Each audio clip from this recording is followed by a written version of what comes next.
Magandang araw sa inyong lahat, mga Church School Ministry members. Ngayon ako yung magbabahagi sa inyo ng sermon. Ito ay Unit 50 at ang title, The Fruit of the Spirit. Ang ating main scripture, Galatia chapter 5, verse 1 hanggang verse 25. Umpisa natin lahat sa panalangin. Tayong lahat mo ko manalangin. Ama naming Diyos na nasa langit, maraming salamat po sa kaligtasan sa church kung saan kami maaaring lumago pagkatapos maligtas. Ang dugo ng Panginoon ang naghugas sa aming kasalanan at ang salita ng Panginoon ang magpapalago sa aming Christian life.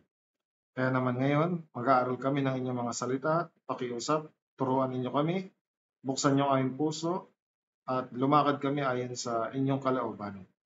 Salamat din sa ministry na ipinagkatiwala sa amin bilang mga church school ministry members at lalo na ang mga teachers.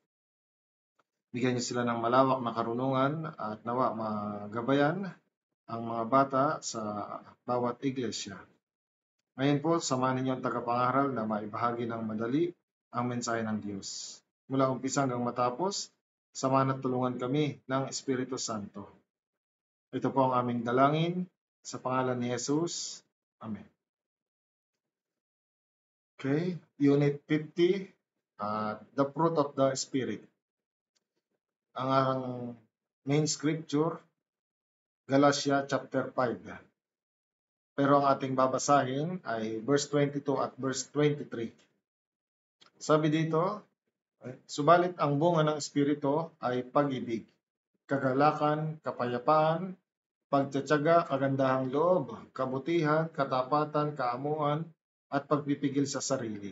Laban sa mga ito ay walang kautusan. Kaya ang Galatia chapter 5, ito yung mga kasagutan sa mga tanong na paano dapat mabuhay ang mga Kristiyano na inaring ganap sa pamamagitan ng pananampalataya. Ay binabanggit din sa chapter na ito ang kahalagahan kung paano ipamumuhay ng mga Kristiyano ang kanilang buhay sa pamamagitan ng pag-iingat ng kalayaan na ibinigay sa kanila ng Panginoon. Sa chapter na ito, makikita rin natin na ang ating kalayaan ay hindi bulag na kalayaan, ngunit isang kalayaan sa banal na espiritu. Ang kalayaang ito ay iniingatan ng espiritu at naisa sa katuparan sa pamamagitan ng isang buhay na pinapatnubayan ng espiritu. Sa chapter 5, itinuturo din dito ang mga bunga ng laman. Ang lahat ng ito ay mga kasalanan. Napakaraming bunga ng laman. At binabanggit din ang bunga ng espiritu. Ngayong araw, magtutuon tayo sa pag-aaral tungkol sa ang bunga ng espiritu. May mga taong nagsasabi na walang Diyos. Sila ay mga hangal. Ang mga taong nagsasabing naniniwala sila sa Diyos, reliyosong nabubuhay, subalit hindi naman ligtas, sila ay mga hangal din. Ang mga tunay na ligtas naman, na hindi nabubuhay ng normal at lumalagong Christian life, mali din ito sa harapan ng Diyos. Ang mga ligtas, dapat may maayos at lumalagong Christian life. Yun ang normal na Kristiyano. Kaya una, ay dapat matiyak ko ang aking kaligtasan. Ano bang katiyakan ng kaligtasan? Nananahan sa atin ng Espiritu Santo.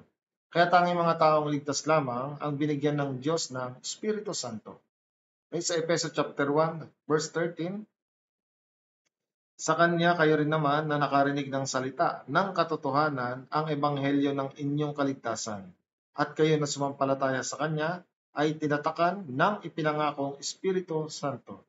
Okay? Nang tayo ay maligtas, ang Espiritu Santo itinatak, nananahan na sa atin. Ito ay katiyakan ng ating kaligtasan. Binanggit sa 2 Korinto 1:22. Sabi, inilagay rin niya ang kanyang tatak sa amin at ibinigay sa amin ang Espiritu sa aming mga puso bilang paunang bayan. Roma 8:9. Ngunit kayo wala sa laman, kundi nasa Espiritu. Okay? Yabang nananatili sa inyo ang Espiritu ng Diyos. Kaya nga kung wala ang Espiritu ng Diyos ni Kristo, ang Holy Spirit, ang isang tao hindi tunay na Kristiyano sa harapan ng Diyos. Ang katibayan ng kaligtasan, dahil nasa atin ang Espiritu, Right? Ibibigay ang bunga ng Espiritu. Kaya tinuturuan tayo ng Biblia na dapat natin isabuhay kung paanong dapat mabuhay ang mga anak ng Diyos. Para dito, kailangan nating matutunan ang buhay na pinapatnubayan ng Espiritu Santo. Kaya bago tayo maligtas, ang pumapatnubay sa atin ay dyablo. Subalit ngayon tayo ay naligtas na, nananahan na sa atin ng Espiritu Santo.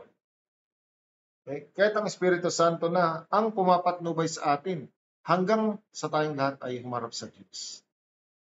Sinabi ni Apostol Pablo, Efeso 5:18, huwag kayong magpakalasing sa alak, na ito'y labis na kahalayan, kundi mapuno kayo ng Espiritu.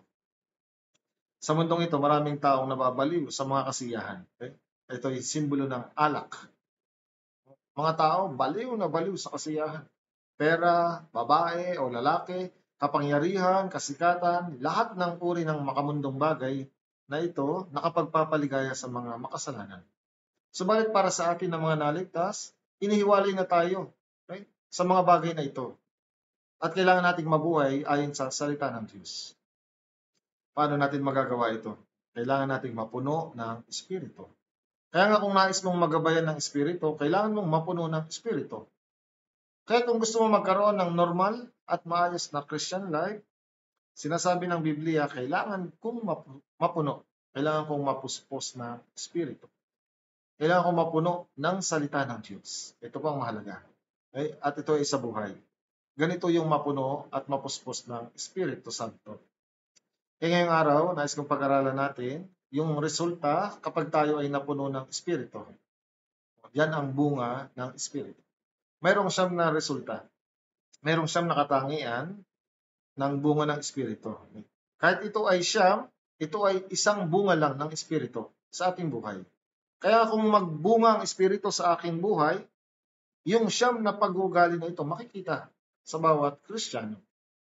Lahat ng siyam na katangian na ito dapat taglayin ng bawat isang ligtas. Tingnan niyo po, tulad ng puno ng mansanas na namumunga ng mansanas, yun ay normal. Kaya dahil taglay nating mga ligtas ang Espiritu Santo, dapat mamunga tayo ng bunga ng Espiritu. Yun po ay normal. Okay, tama po? Kaya isa-isa natin pag-aaralan ang siyam na pag-uugali na bunga ng Espiritu. Suruin natin isa-isa ang mga bagay na ito sa ating sarili. Kung mayroon ba akong bunga ng Espiritu. Dapat taglay natin ang bunga ng Espiritu sa ating buhay bago tayo humarap sa Diyos. Kapag ganito, matapang tayong makakatayo sa harapan ng ating Panginoong Hesus. Ang pagnanasa ng laman, meron pa rin pagnanasa, sinful nature. Ito ay laban sa Holy Spirit na ibinigay sa atin. Okay? Ang Espiritu, laban sa laman. Ang laman, laban sa Espiritu. Kaya kung ikaw ay tunay na naligtas, may paglalaban sa loob natin. Laman at Espiritu. At kung ikaw ay mapupuno ng Espiritu, magtatagumpay tayo sa laman. Okay? Makakapamuhay tayo ayon sa Diyos. Magkakaroon tayo ng bunga ng Espiritu. Kaya nga bago isulat ni Pablo ang bunga ng Espiritu, una niyang sinabi ang mga bunga ng laman. Galatia 5, verse 19 to 21. Okay, sabi dito, ngayon ay hayag ang mga gawa ng laman. Mga gawa, okay, marami. Ang mga ito ay pakikiapid, karumihan, kahalayan, pagsamba sa Diyos-Diyosan, pangkukulam, alitan, pagtatalo, paninubugho, pagkagalit, pagkamakasarili, pagkakabahabahagi, mga pagkakampi-kampi, pagkainggit, paglalasing, kalayawan, at ang mga katulad nito. Binabalaan ko kayo, gaya ng aking pagbabala noong una sa inyo, na ang mga gumagawa ng gayong mga bagay, itong mga kasalanan na ito, okay, ay hindi magmamana ng kaharian ng Diyos. Ang lahat ng ito ay gawa ng laman, ito ay kasalanan. Okay? At ito ang mga bunga ng laman. At sabi dito, ang gumagawa ng gayong mga bagay, hindi magmamana ng kaharian ng Diyos. Bakit po ito sinabi ni Pablo? Dahil may mga taong nagsasabi na sila ay mga ligtas na, born again Christian na. Subalit nagpapatuloy pa rin, okay, sa mga kasalanan na ito. Huwag tayong padaya. Dahil kahit sinasabi nilang sila'y ligtas na, sila'y nagpapatuloy sa pagkakasala. Ano bang sabi ni Pablo sa Roma 6? Ano nga ang ating sasabihin? Magpapatuloy ba tayo sa pagkakasala upang ang biyaya ay sumagana? Ang sagot ng Diyos, huwag nawang mangyari. Tayo mga namatay na sa pagkakasala, paano nga tayong mabubuhay pa roon? Ang mga tunay na anak ng Diyos, hindi maaaring mabuhay na kagaya ng mga anak ng Diablo. Yung mga born again Christian na mapupunta sa langit, maaari bang mabuhay kagaya ng mga taong pupunta sa impyerno? Hindi po. Ang mga ligtas ay bagong nilalang na sa harapan ng Diyos. Ang mga lumang bagay, lumipas na. Kaya sa Efeso 5 verse 8, sapagkat kayo'y dating kadiliman. Tayo dating kadiliman, makasalanan. Subalit ngayon, liwanag sa Panginoon. Bago na, kadiliman, liwanag. Kung talagang ako ay ligtas, dapat magkaroon ng pagbabago sa aking buhay dahil nasa akin ang Espiritu Santo. Okay? Ang pagiging bagong nilalang ay ang pamumuhay na nakikita ang bunga ng Espiritu sa ating Christian life. Kaya nga bawat isa sa atin dapat taglay, okay? Magkaroon ng bunga ng Espiritu. Itong layunin ng kaligtasan, magkaroon ng bunga ng Espiritu.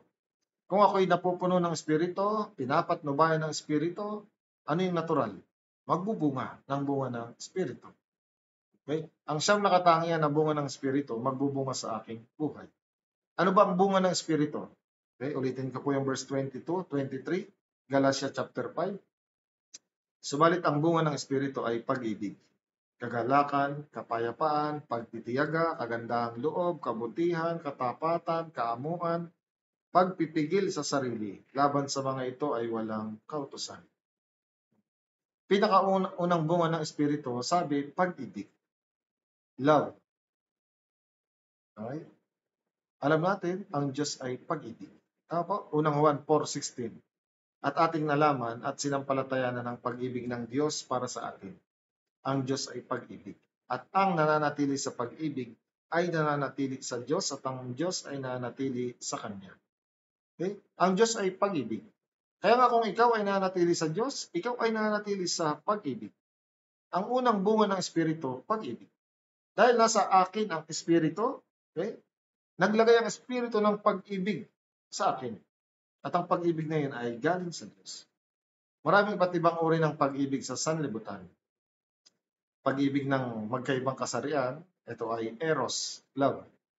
Pag-ibig ng magkakaibigan, philia. Pag-ibig ng magulang sa anak ay storge, love. Okay?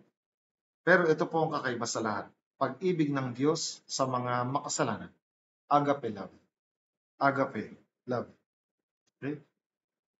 Ang agape love, ito ay banal na pag-ibig. Perpekto, walang hanggan, walang hinihinging kapalit. At ito ay pag-ibig na handang mag-sakripisyo.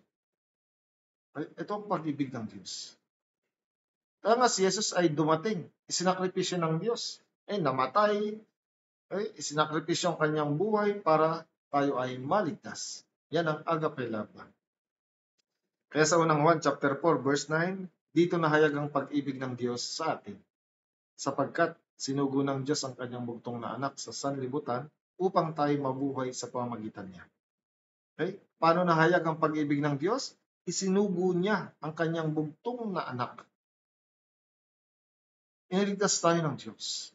Isinugo niya yung kanyang minamahal na anak para maging kabayaran para sa ating mga kasalanan. Roma chapter 5, nandun ang pag-ibig ng Diyos. Sa verse 8, subalit pinatutunayan ng Diyos ang kanyang pag-ibig sa atin. Okay? Paano tayo inibig ng Diyos? Noong tayo'y mga makasalanan pa, si Kristo ay namatay para sa atin. Sa Roma 5:10, sapagkat kung noon ngang tayo mga kaaway, makasalanan, tapos kaaway, pinapagkasundo tayo sa Diyos sa pamamagitan ng kamatayan ng kanyang anak. Nung tayo kaaway, nung tayo makasalanan pa, anong ginawa ng Diyos? Isinugo si Jesus at si Kristo namatay para sa atin. Okay? Nung tayo mga terribleng makasalanan pa na karapat dapat mapunta sa impyerno, isinakripisyo na ni Jesus yung buhay niya para tayo ay maligtas. Dahil ako, tayo, okay, lahat minahal at inibig ng Diyos. Kaya nga sa Roma 5 verse 5, at hindi tayo binibigo ng pag-asa, sapagkat ang pag-ibig ng Diyos ay ibinuhos sa ating mga puso sa pamamagitan ng Espiritu. Okay? Espiritu Santo na ibinigay sa atin. Tingnan niyo po ang pag-ibig ng Diyos ibinuhos. Ang Diyos pag-ibig. Yung pag-ibig ibinuhos sa ating puso sa pamamagitan ng Espiritu. Okay? Espiritu Santo. Kaya nga ang bunga ng Espiritu, pag-ibig. Okay? Kaya naman mayroon ng ang mga taong naligtas ng pag-ibig kagaya ng Diyos. Kaya sa unang Pedro chapter 1 sa verse 8, hindi ninyo siya nakita, gayon may inyong iniibig. Inyong iniibig. May pag-ibig na kasi tayo sa Diyos. Okay? Hindi natin nakita si Jesus, subalit iniibig natin si Jesus. Bakit? Dahil naunawaan natin ang kanyang pag-ibig sa atin. Okay? Naunawaan natin na siya ay namatay para sa atin. Hindi natin magagawang suklian ang buong pag-ibig na ito, subalit magagawa nating ibigin ng Panginoon bilang sukli sa kanyang pag-ibig sa atin. Kaya naman mayroon na rin akong pag-ibig kay Jesus. Okay? At dahil minamahal natin ang Panginoon, minamahal natin ang bawat kapatiran. Dahil iniibig natin ang Panginoon, iniibig din natin ang ating kapwa, ang mga makasalanan. Ang Diyos pag-ibig. At ang Diyos inibig ang sanlibutan. Si Jesus pag-ibig. Inibig ni Jesus ang church. Inibig ni Jesus ang bawat ligtas. Inibig ni Jesus ang mga makasalanan. Yung pag-ibig ng Diyos, pag-ibig ni Jesus, ibinuhos sa akin. Kaya naman may pag-ibig na rin ako sa Diyos, kay Jesus, sa church, sa mga brothers at sisters, at sa mga makasalanan. Naintindihan niyo po? Ito ang pag-ibig na ibinuhos ng Espiritu Santo sa atin.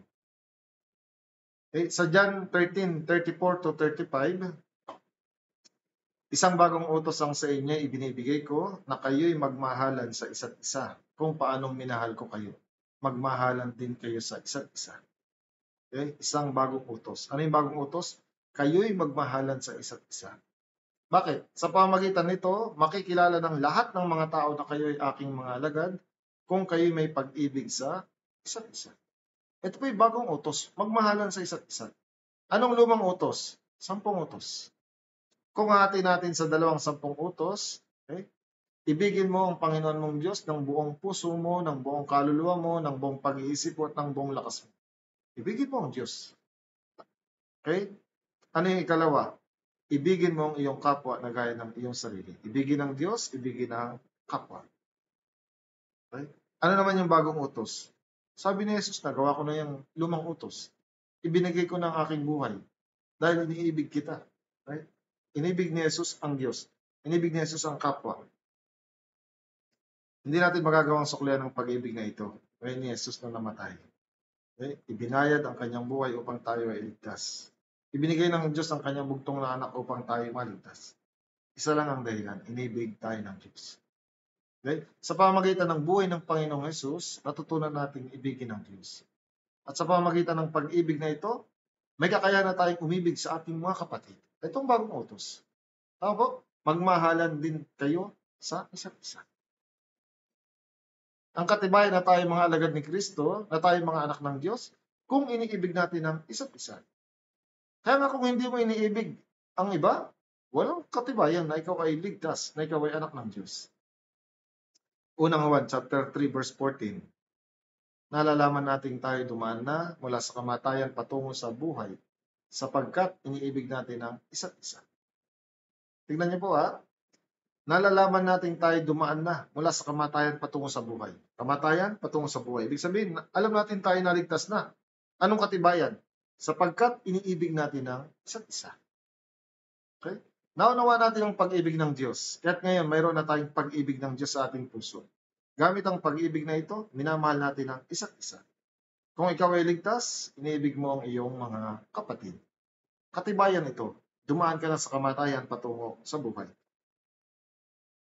Kaya't ang unang pag-uugali ng mga Kristiyano, okay, na bunga ng Espiritu, mayroon ng pag-ibig.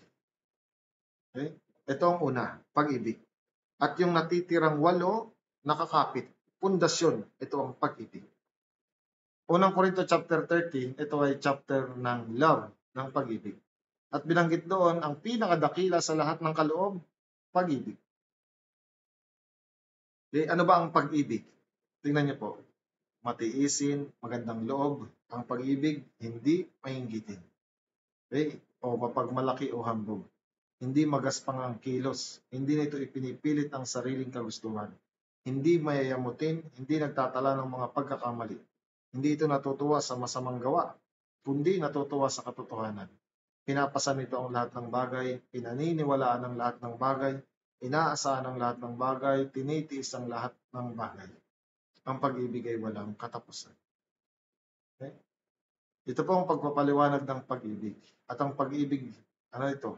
Ugali ni Jesucristo. Sa ibang salita, ang buhay ni Kristo, ang kahulugan, pag-ibig. Okay? Ang Diyos ay pag-ibig. Kaya't ang mga Kristiyano nagpapahayag ng pag-ibig.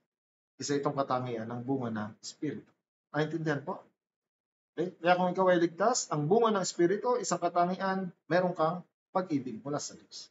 Gamit ang pag-ibig na ito, magagawa mong ibigin ng Diyos. Ang church.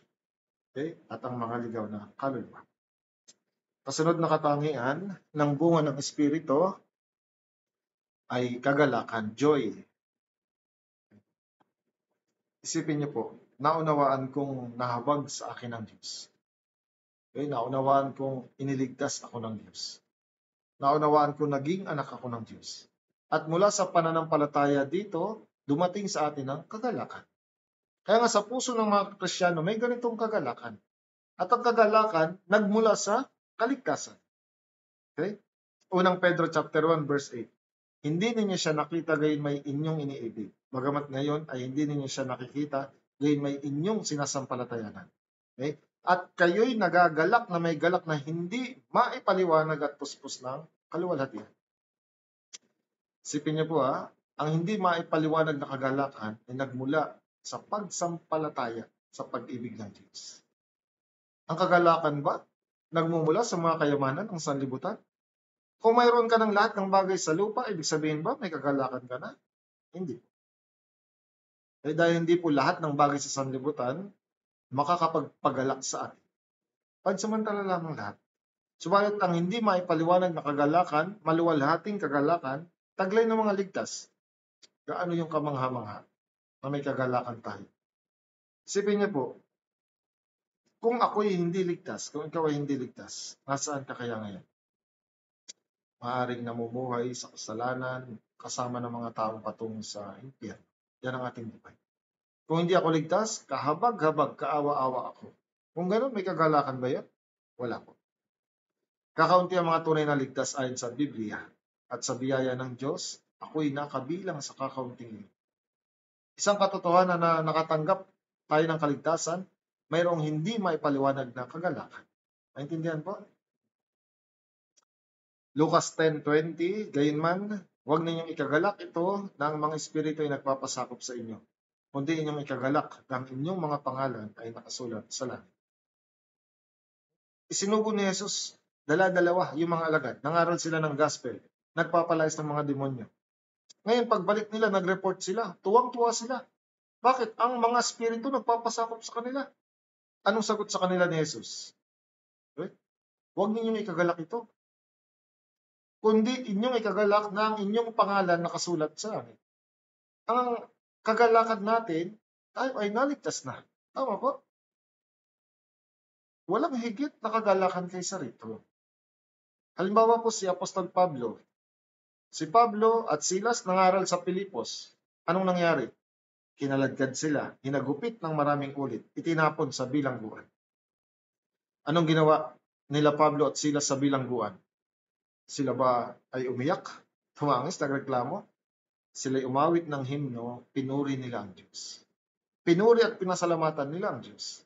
Bakit? Punong-puno sila ng kagalakan sa kanilang puso dahil sila sa kanilang kaligtasan. Maging yung bantay, yung prison guard, yung bantay ng bilangguan at ang kanyang pamilya, sambahayan. Naligtas ng mapakinggan nilang magandang balita. Nang sila'y maligtas, punong-puno ng kagalakan. Gawa 16:34. Sila'y kanyang pinapanhig sa kanyang bahay at hinainan sila ng pagkain. Siya at ang kanyang buong sambahayan ay nagalak na sumampalataya sa Diyos. Okay? Anong kagalakan natin? nakasulat ang pangalan natin sa langit. O, sumampalataya sa Diyos. Maligtas.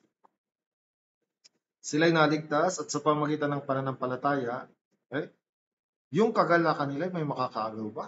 Wala. Isipin niyo po, alalahanin mo kung paano ka naligtas. Sigurado, magagalak ulit ang iyong puso. Pero yung kagalakan na yun ay nawawala dahil sa maraming bagay. Ito ang pinakauna, kasalanan. O kaya tayo ay natitisod, may problema, may kahirapan. Dahil sa mga bagay na ito, minsan ang kagalakan natin ay nawawala. Okay? Pero si Propeta Habakuk, iba po siya. Nawala sa kanya lahat ng bagay. Pero siya patuloy na nagagalak. Sa Habakuk chapter 3:17, tingnan niyo po, ang puno ng igos hindi namumulaklak, ni magkakaroon man ng bunga sa mga puno ng ubas. Ang uliboy hindi magbubunga, ang mga bukid ay hindi magbibigay ng pagkain. Ang kawan ay aalisin sa kulungan. Hindi magkakaroon ng bakahan sa mga silungan. Lahat wala. Walang bunga ang puno. Walang bunga ang bukid. Yung kulungan, inalis. Yung mga hayop. Walang mga bakahan. Napakahirap ng buhay. Gayunman, hindi po na-depress si Habakuk. Verse 18, Gayunmay magagalak ako sa Panginoon. Ako'y magagalak sa Diyos ng aking kaligtasan. Kahit wala lahat, may kagalakan ako. May kagalakan ako sa Panginoon na aking kaligtasan. Wala man ako ng lahat ng bagay, may kagalakan ng mga tunay na ligtas. Okay, katulad nito, minsan inaalis ng Diyos lahat sa atin. Pero mayroon man tayo o wala ng anumang bagay, may kagalakan pa rin tayo sa ating Panginoon. Naintindihan po? Sa awit 4:7, ikaw ay naglagay ng kagalakan sa aking puso. Naglagay ang Diyos ng kagalakan. At ang sabi ni Jesus, yung kagalakan na ito ay ibibigay sa mga ligtas. John 15:11, ang mga bagay na ito ay sinabi ko sa inyo upang ang aking kagalakan ay mapasa inyo at ang inyong kagalakan ay malubos. Okay? Ang aking kagalakan mapasa inyo at ang kagalakan na ito malubos, mapuno kayo ng kagalakan. Okay? Ang iglesia ng Macedonia, sila ay nasa labis na kahirapan. Pero kahit sila ay nagdurusa, meron silang nag-uumapaw na kagalakan.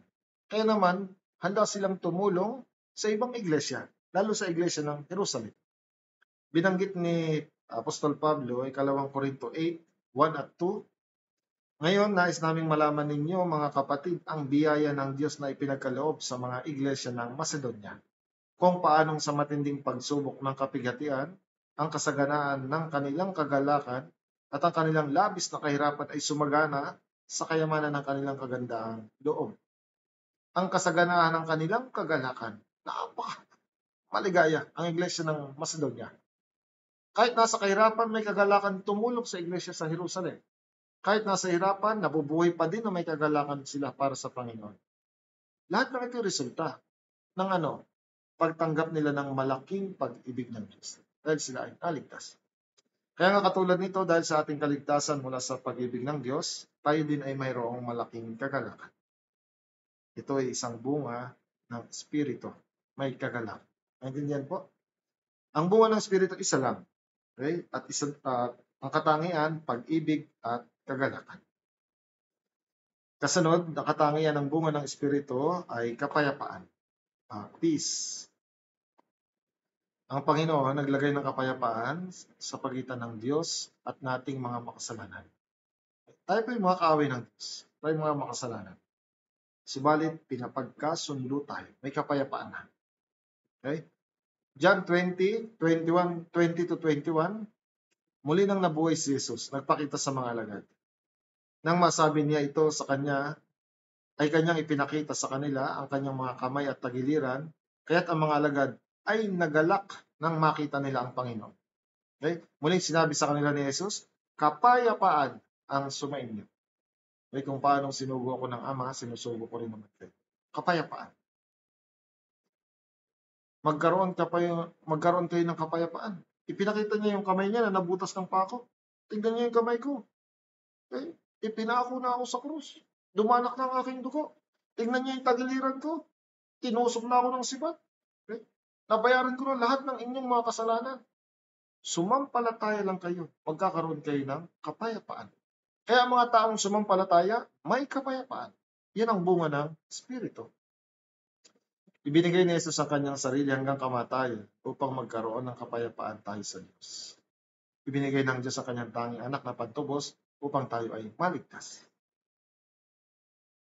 Si Jesus ay namatay para sa buong sanlibutan. Siya ang kabayaran para sa ating mga kasalanan. At hindi lamang para sa atin, kundi para din sa kasalanan ng buong sanlibutan. Unang Juan chapter 2 verse 2. Ang buong sanlibutan ay kaaway ng Diyos ay dahil sa kasalanan. Pero pinapagkasundo tayo sa Diyos. At ngayon, anong tawag na ng Diyos sa mga makasalanan na nagkaroon ng kaligtasan? Kaibigan. May kapayapaan na. Right? Ang mga may kapayapaan sa Diyos, siyempre may kapayapaan din sa kanilang sarili. At may kapayapaan sa ibang tao.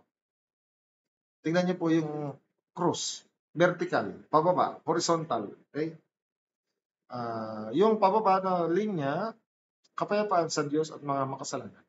Yung horizontal line, kapayapaan sa pagitan ng tao sa tao. Okay? May kapayapaan tayo sa tunay na mga ligtas. Dahil may pare-pares tayong pag-asa. Okay? May magkatulad na layunin sa buhay. Okay? Ang mga ligtas, magkakabahagi sa paghihirap at pagdurusa, magkatulad ng kapalaran, okay? May katulad na kapayapaan sa Diyos. Kaya't dapat may kapayapaan sa pagitan ng mga kapatid. Ang pag-aaway at pagtatalo kabaligtaran ng kapayapaan. Kaya nga upang magkaroon ng kapayapaan, dapat iwaksi ko ang aking sariling kagustuhan. Kailangan kong makiisa sa plano layunin ng church. Sabi ni Jesus, sino ang mapalad? Mapapalad ang mga mapagpayapa sapagkat sila'y tatawaging mga anak ng Diyos. Kaya nga isang katibayan tayo mga anak ng Diyos kung tayo mapagpayapa. Upang magkaroon ng kapayapaan, resulta ito kung tayo susunod sa salita ng Diyos. Upang magkaroon ng kapayapaan, kailangan nagtutulungan. Kapayapaan sa Diyos, kapayapaan sa mga kapatid kay Kristo. Kaya sa Hebrew chapter 12, verse 14, pagsikapan ninyong magkaroon ng kapayapaan sa lahat. Ikalawang Pedro 3:14, pagsikapan ninyong matagpuan kayo sa kapayapaan. Naintindihan po? May pag-ibig, okay? May kagalakan at mayroong kapayapaan. Ito katangian ng bunga ng Espiritu. Kasunod na katangian ng bunga ng Espiritu, pagtsatsaga, okay? Long suffering. Sa ibang salita, pagtitiis. Sa unang Korinto chapter 13:4, ang pag-ibig binanggit doon. Anong ibig sabihin ng pag-ibig? Matiisin. Pagtsatsaga, pagtitiis. Sinabi ni Pablo, ang Diyos nagnanais lahat ng tao ay maligtas. Kaya ang Diyos matyagang nagtitiis upang maligtas at walang sino man mapahamak. Ikalawang Pedro 3:15, at inyong ituring ang pagtsatsaga, pagtitiis ng ating Panginoong Hesus bilang kaligtasan. Okay? Ang Diyos po matyagang naghihintay. Kahit maghintay ang Diyos ng 1,000 taon, ay kapag ang makasalanan naligtas, yung 1,000 taong paghihintay, parang isang araw lang nagtiis ang Diyos. Nagutos sa atin ng Biblia, tayo rin magtiis, magtyaga. Dahil tayo mga tao na nasa laman, may mga bagay na hindi tayo natitiis. Minsan iniisip natin, magtitiis naman ako, sapat na yun, napupuno na ako, hindi ko na kaya pa. Subalit hindi po dapat ganito. Kailangan pa natin mas magtiis. Hanggang kailan? Hanggang sa huli. Hanggang sa ako'y mamatay o humarap ako sa Diyos, dapat ako'y magtiis. Hindi ako dapat nagsasabi na hindi ko na kaya magtiis pa, hindi ko na kaya magtiyaga pa. Bakit? Dahil ang pagtitiis, bunga ng Espiritu. Kaya magtiis ka pa ng kaunti. Tiis pa ng kaunti. Bakit ba tayo nangihinayang? Isa lang dahilan. Hindi tayo nakapagtiis ng kaunti. Colossians chapter 3 verse 13, pagtiisan ninyo ang isa't isa. Kailangan nating magtiis, magtiyaga. Dahil ito ay bunga ng Espiritu. Pagtsatsaga, magtiis hanggang dumating ang Panginoon. Pagtsatsaga, magtiis hanggang anumang sitwasyon, kahit sa anumang sitwasyon ako naroroon. Pagtsatsaga, pagtitiis, ito'y bunga, ay natatanggap ako ng pangako sa Diyos. pagtsatsaga, pagtitiis, hanggang sagutin ng Diyos ang aking panalangin. Okay? Isa itong katangian ng bunga ng Espiritu. Nagtsatsaga, nagtitiis. Okay? Pag-ibig, kagalakan, kapayapaan, at pagtitiis. Long suffering. Okay? Kasunod na katangian ng bunga ng Espiritu, kagandahang loob. Kindness. Ang kagandahang loob ay kabutihan o kaya sympathy, simpatsya. Okay? Ang kagandahang loob, pagbibigay biyaya sa ibang tao. Kaya nga sa Lucas 6:36, maging maawain kayo, gaya ng inyong ama na maawain. Ang maging maawain, kagandahang loob. Tulad din sa pag-aalala, pagkamahabagin. Efeso 4:32, maging mahabagin. Tayong lahat ay pinatawad ng Diyos, kaya't magpatawaran kayo sa isa't isa. Ang pagiging mahabagin o maawain, nagpapatawad. Patawarin ninyo isa't isa. Bakit? Kung hindi ninyo patatawarin yung kapatid, hindi rin kayo patatawarin ng Diyos. Kahit na tayo nakagawa ng mga pagkakamali at kasalanan ngayon, patuloy pa din tayong pinapatawad ng Diyos. Kaya't dapat maging mahabagin din tayo sa iba. Mateo 18:35, gayon din naman ang gagawin sa bawat isa sa inyo ng aking Ama na nasa langit, kung hindi ninyo taos-pusong patatawarin ng inyong mga kapatid. Ang kagandahang loob, pagiging mahabagin. Ang kagandahang loob, pagkakaroon ng malawak na pag-iisip. Kailangan natin ng malawak na kaisipan, katulad ng sa Diyos. Mahabaging puso, mapagbiyaya sa mga tao. Ang kagandahang loob, mahabaging puso, ito po'y hindi naghihiganti, kundi nagpapatawad at lumilimot. Anumang bagay ang magawa sa akin, kailangan ko magpatawad. Sa Santiago 2:13, sapagkat ang paghuhukom ay walang awa sa mga hindi nagpakita ng awa. Ang awa ay nagtatagumpay laban sa paghuhukom. Kung ang isang tao ay walang habag, hatulan siya ng Diyos ng walang habag. Isa ito sa katangian ng bunga ng Espiritu. Meron tayong kagandahang loob. Okay? Maawain, mahabagin. Okay? Isa pang katangian ng bunga ng Espiritu ay kabutihan, goodness. Okay? Ang goodness o kabutihan, tumutukoy sa paggawa ng mabuti sa kapwa. Kumikilos ng mabuti sa pamumuhay Christian. Unang Timoteo 1:5. Subalit ang layunin ng aming tagubilin ay pag-ibig na nagmumula sa malinis na puso at sa mabuting budhi at sa pananampalatayang hindi pakunwari. Ang kabutihan, taglay niya ng mabuting budhi. Okay? Ang tunay na pananampalataya ng taong ligtas, may kalakip na mabuting budhi. May mga tao, iwinaksina nila yung mabuting budhi. May mga tao nagsasabi, may pananampalataya sila, pero iwinaksina nila yung kanilang mabuting budhi. Yun po ay contradiction. Ang ganitong pananampalataya ay parang taong nawasakan ng barko. Kapag ikaw ay nawasakan ng barko, ikaw ay lulubog, konti-konti. Peke ang pananampalataya. Kung ikaw ay mayroong tunay na pananampalataya, kung gano'n, meron kang mabuting budhi sa harap ng Diyos. Kapag mayroon kang mabuting budhi, anong kasunod nito? Makakagawa ka na ng kabutihan. Kaya nga sa unang Timoteo 6:18, dapat silang gumawa ng mabuti, maging mayaman sa mabubuting gawa, bukas ang palad at handang mamahagi. Okay? Ito ang paggawa ng kabutihan. Ito ang pamamahagi. Okay? Sa gayon, magtitipon sila para sa kanilang sarili ng isang mabuting saligan. Okay? Para sa hinaharap upang sila ay makapanghawak sa tunay na buhay. Lucas 6:38, magbigay kayo at iyan ay ibibigay sa inyo. Kabutihan. Kapag gumawa ka ng kabutihan, pagpapalain ka ng Diyos. Paano ka pagpapalain? Bibigyan ka ng hustong takal, siniksik, niliglig at umaapaw ang ilalagay nila sa iyong kandungan. Sapagkat sa panukat na iyong ipanukat ay doon kayo susukatin. Kung tayo may kabutihan, mapagbigay sa mga tao, sa mga taong nangangailangan, ikaw ay mas pagpapalain ng Diyos. Okay? Hustong takal, siniksik, niliglig, at umaapaw ang ilalagay nila sa iyong kandungan. Dapat ko itong paniwalaan. Dapat magkaroon tayo ng kabutihan. Kung tayo may kabutihan, tayo mas pagpapalain ng Diyos. Kawikaan 11:24, mayroong taong nagbibigay ng masagana, lalo pang yumayaman. May nagkakait ng dapat ibigay, ngunit naghihirap lamang. Sa tulong at gabay ng Espiritu Santo na nasa atin, lalabas ang pagkatao ito, mayroong kabutihan sa ating pamumuhay. Dahil ito ay isa sa katangian ng bunga ng Espiritu, may kabutihan. Okay? Ikapito, katangian ng bunga ng Espiritu ay katapatan, faithfulness.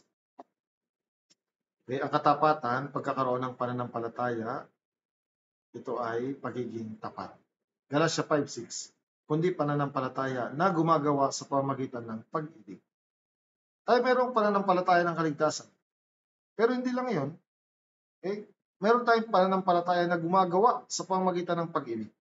Dapat tayong sumunod mula sa umusad mula sa pananampalataya ng kaligtasan tungo sa pananampalataya ng paggawa. At ang katapatan dito ay ang pagiging mapagkakatiwalaan, tapat at totoo sa ating gawain. Unang Thessalonica 5:24, tapat ang sa inyo'y tumawag. Ang Diyos po'y tapat. Ang Diyos ang tumawag sa atin. Ikalawang Timoteo 2:13, kung tayo hindi tapat, siya'y nananatiling tapat, sapagkat hindi niya maipagkakailang kanyang sarili. Ang Diyos ay tapat. Dahil ang Diyos ay tapat, ang Diyos ay totoo, kaya naman tayo sumasampalataya sa Kanya. Isipin niyo po, kung ang Diyos ay pabago-bago, napakahirap maniwala sa Diyos. Subalit dahil ang Diyos ay tapat at siya ay Diyos, noon, ngayon at magpakailanman, maaari tayong magtiwala, manampalataya sa Diyos. Tayo po yung mga anak ng Diyos na tapat. Kaya anong hinihiling ng Diyos sa atin? Dapat din may katapatan. Si Job po, anumang kahirapan, pagdurusa, namatayan ng mga anak na, siya na natiling tapat. Kinausap siya ng kanyang asawa, sumpain mo na ang Diyos at mamatay ka na. Mananatili ka bang tapat? Si Job po ay nanatiling tapat. Si Noe, 480 years old siya nung tawagin, gumawa ka ng barko. Nanatili siyang tapat sa pagtatayo ng barko hanggang sa siya ay mag 600 years old at bumagsak ang ulan. Tapat siya. Kapag maayos ang lahat ng bagay, doon lang ba tayo magiging tapat? Kapag may kahirapan na, nawawala ang katapatan, mali iyon sa harapan ng Diyos. Tayo dapat maging tapat at totoo sa harap ng Diyos sa lahat ng panahon. Sumusunod sa kanyang salita, lumalakad ayon sa kalooban ng Diyos. Ganyan ang pagiging tapat. Mabuhay man tayo mamatay, dapat tapat tayo sa Panginoon. Gaano naging tapat ang Diyos sa atin? Kaya naman dapat din tayo maging tapat sa Diyos. Sa mga lingkod, tanging katapatan ang hinihingi ng kanilang Panginoon. Sa mga tapat na naglilingkod, sila'y gagantipalaan ng korona ng buhay. Unang Korinto 4 verse 2, bukod dito, kailangan sa mga katiwala na sila'y matagpo ang tapat. Tayo po'y katiwala.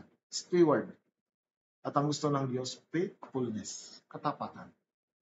Efeso 6 verse 5, mga alipin, sundin ninyo ang inyong mga Panginoon sa laman na may takot at panginginig sa katapatan ng inyong puso na gaya ng kay Kristo. Kaya tayo po'y alipin ni Kristo, kaya tayo dapat sumunod ng may katapatan. Kung tayo tapat sa kakaunti, tayo magiging tapat din naman sa marami. Subalit tayo dapat magsimula maging tapat sa mga maliliit na bagay sa harapan ng Diyos. Sa aklat ng Mateo, nagbanggit si Jesus tungkol sa tapat at mabuting alipin. Ang papuri ng Panginoon, na tanging tapat at mabuting alipin, sa mga naging mabuti at tapat na alipin lang. Kaya naman ang aking ginagawa, dapat maging tapat akong alipin. Dapat hindi ako naglilingkod kapag may nakatingin lamang. Kahit may nakatingin man o wala, dapat matagpuan akong tapat ng Panginoon sa aking gawain. Dahil ang Diyos ay tapat sa akin at ang Diyos nanatiling tapat sa akin. Kaya yung Holy Spirit na ibinigay sa akin ay isang katangian ng bunga na dapat makita sa atin mula sa Espiritu, katapatan. Ikawalo, ay katangian ng bunga ng Espiritu ay kaamuan, gentleness o meekness. Sabi ni Jesus, sapagkat ako'y maamo, gentle, at may mapagpakumbabang puso. Ang kaamuan, pagsunod sa salita ng Diyos ng tahimik. Parang tupa. Napakatahimik sa harapan ng pastor. Dapat anuman ang mangyari, anumang sitwasyon, ako ay maamo. Ako'y sumusunod na tahimik. Yan ay katulad ng pagpapakababa, humbleness. Ito ang kaamuan. Kahit na maraming salungat o laban sa akin, hindi lumalaban. Iniasa lahat sa Diyos, kaamuan. Tingnan niyo po si Jesus. Unang Pedro 2:23. Nang siya'y alipustahin, hindi siya gumanti. Nang siya'y magdusa, hindi siya nagbanta. Anong ginawa niya? Kundi pinagkatiwala ang kanyang sarili doon sa umahatol na may katarungan. Kahit maraming taong umaalipusta sa akin, tayo ba dapat gumanti? Ipagkatiwala ko sa Panginoon na may katarungan ang lahat. Kung ganon, matatagpuan ako sa kaamukan. Ang pag-ibig ay matiisin. Ganon din ang pag-ibig ay maamon, mapagpakumbaba, ibinababa ang sarili. Kaya sabi ni Pablo sa Pilipos, magkaroon kayo sa inyo ng ganitong pag-iisip na na kay Kristo Jesus din naman. Ang pag-iisip na na kay Kristo Jesus, kaamuan at kapakumbabaan. Ang mga born again Christian dapat mamuhay na may kaamuan, sumusunod ng tahimik, hindi nagrereklamo. Okay? Sumusunod sa kalooban ng Diyos ng may katahimikan. Isa ito sa katangian ng bunga ng Espiritu. Mayroon tayong kaamuan. At panghuli, nakatangian ng bunga ng Espiritu, self-control, pagpipigil sa sarili. Okay? Ang self-control, ito yung sugpuin mo, ito yung magtagumpay ka sa iyong sariling kalooban, sa iyong sariling pagnanais. Okay? Mayroon tayong pagnanais o kahalayan sa laman. Kaya dapat natin itong makontrol, self-control. Kapag nakontrol natin yan, makakapamuhay ako ng maayos na Christian life. Okay? Kung mayroon akong pagpipigil sa sarili. Dapat kong kontrolin ng sarili ko. Kailangan kong makontrol ang aking emosyon, pananalita, panunukso ng laman, pagnanasa ng laman. Kailangan kong magpasakop sa kapangyarihan ng Espiritu. Kailangan kong sanayin ang aking sarili sa pagpipigil. Kaya sa Galatia 5:16, subalit sinasabi ko, lumakad kayo ayon sa Espiritu at huwag ninyong bigyan kasiyahan ang mga pagnanasa ng laman. Ito'y katangian ng bunga ng Espiritu. Nagpipigil tayo sa ating sarili. Naintindihan po? Kaya ano ang bunga ng Espiritu? Siyam. Pag-ibig, kagalakan, kapayapaan, pagtsatsaga, kagandahang loob, kabutihan, katapatan, kaamuhan, at pagpipigil sa sarili. Laban sa mga ito'y walang kautusan. Kung ako'y susunod lamang sa kautusan, hindi ako susunod sa Espiritu, hindi ako magbubunga ng Espiritu. Kaya itong bunga ng Espiritu, walang kautusan. Ang makakapigil dito. Walang kautusan ng laban dito. Kaya hindi na tayo sumusunod sa laman. Ang ating laman, ipinakong kasama na ni Kristo. Kaya tayo sumusunod na ngayon sa Espiritu na ibinigay sa atin ng Diyos. Nakatiyakan ng kaligtasan. Kaya nga kung ako'y napupuno ng Espiritu, ano susunod? Pagpatnubay ng Espiritu. At kapag pinapatnubay ng Espiritu, ang bunga ng Espiritu mabubuo sa atin.